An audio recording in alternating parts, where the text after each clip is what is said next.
A Asociación de Comerciantes e Empresarios de Chantada tentará incentivar as vendas no comercio local e así tratar de paliar os efectos da Costa de Xaneiro nos negocios da localidade. Farao mediante campañas de promoción e publicidade. Os resultados de afluencia de público na vila e nos establecementos chantadinos non foron de todo satisfactorios durante o pasado Nadal, a pesares de que a campaña de sorteos levada a cabo tivo bons resultados de participación. O presidente do colectivo, Eduardo Rojina, fixo o balance da campaña de Nadal despois da primeira reunión anual da directiva, celebrada onte. Dentro do que cabe, pois as ventas foron así. Valorando que a campaña en sí, podemos dicir que respecto á cantidad de rifas que se sortearon, pois parece que a xente lle gusta, non? E sobre todo falando cos agraciados, pois que a xente está moi contenta.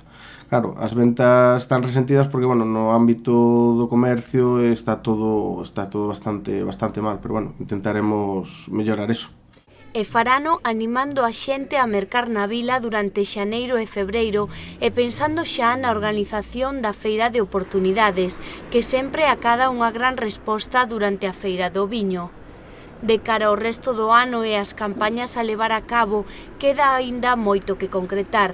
Segundo sinalou Rojina, que non quere adiantar nada e prefire agardar a sondear os asociados e coñecer o tipo de iniciativas polas que queren apostar de cara ao verán. A oficina do colectivo permanece aberta no antigo edificio sindical para dar servizo aos asociados. Ali pode ir calquer comerciante a asesorarse, a preguntar por calquer cousa, se necesita pois para tramitar algunha subvención, sempre están as portas abertas para calquer comerciante de Chantada.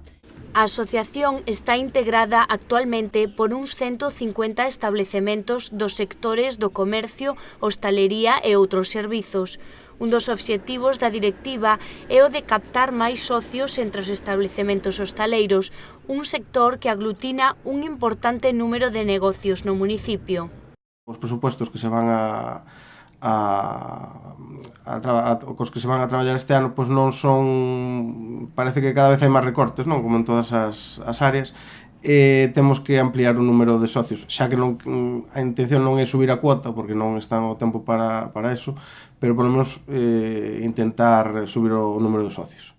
A idea do comité é manter a contía das cotas, 18 euros cada trimestre, pero incrementar o volume de empresas adheridas e poder así reforzar o financiamento. O colectivo basea o seu financiamento anual para o funcionamento de campañas nunha subvención da Dirección Xeral de Comercio destinada á dinamización e revitalización dos centros comerciais abertos. Na última convocatoria anual foille concedida unha axuda por valor de case 40.000 euros.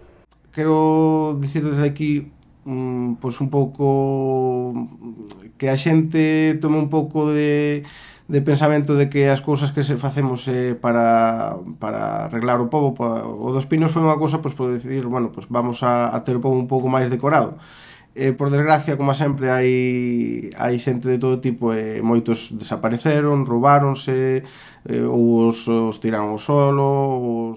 Queremos que a ver se a xente se conciencia e deixamos de facer ese tipo de vandalismo, porque non deixa de ser outra cousa. Ainda que este ano moitos tamén foi polo mal tempo, non? Que houbo, pero sabemos de moitos que desapareceron e eso o aire non fai desaparecer as cousas. Nos vindeiros días, a entidade iniciará a última fase do concurso de decoración de árbores navideñas coa subida das fotos ás redes sociais.